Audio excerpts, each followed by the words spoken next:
आपण पाहत आहात स्वराज्य न्यूज. सत्य हेच जे तुमच्या समोर.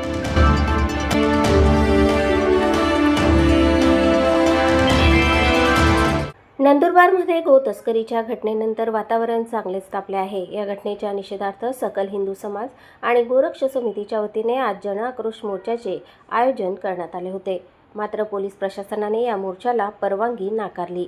यानंतर मोर्चेकरी आणि पोलिसांमध्ये शाब्दिक बाचाबाची झाली. परिस्थिती तणावपूर्ण होताच पोलिसांनी मोर्चेकऱ्यांना ताब्यात घेतले. यावेळी गोरक्ष समितीचे संजय शर्मा यांनी राज्य शासन आणि पोलीस प्रशासनावर जोरदार टीका केली. नंदुरबारमधील कत्तलखान्यांच्या दुरुस्तीसाठी निधी देण्यात आल्याचा आरोप त्यांनी केला.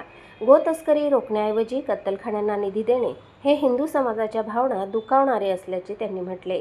गो तस्करीवर कठोर कारवाई करून संपूर्ण बंदी घालण्याची मागणीही त्यांनी केली.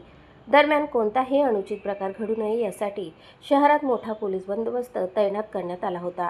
शहर पोलीस ठाण्याचे पोलीस निरीक्षक संदीप पाटील, स्थानिक गुन्हे अन्वेषण शाखेचे पोलीस निरीक्षक हेमंत पाटील यांच्यासह मोठ्या संख्येने पोलीस तैनात होते. या मोर्चात सकल हिंदू समाज, गोरक्ष समितीचे पदाधिकारी आणि कार्यकर्ते मोठ्या संख्येने सहभागी झाले. आता या संपूर्ण प्रकरणावर प्रशासनाची पुढील भूमिका काय असणार याकडे सर्वांचे लक्ष लागले आहे. प्रतिनिधी नरेश चौधरी आणि वृत्तनिवेदिका सीमा पाटीलसह स्वराज्य न्यूज, नंदुरबार. हिंदूंच्या मोर्चाला राज्यमातेसाठी लढणाऱ्या हिंदूंना मोर्चाची परवानगी नाकारत आहे.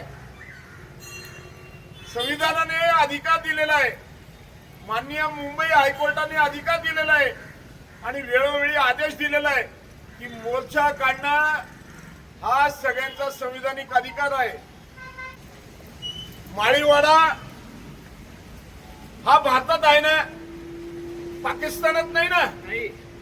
तर जर पाकिस्तानात नसलेला माळीवाडा त्याच्यातनं आपला मोर्चा हिंदूंचा निघाला तर कोणाचा जाईल?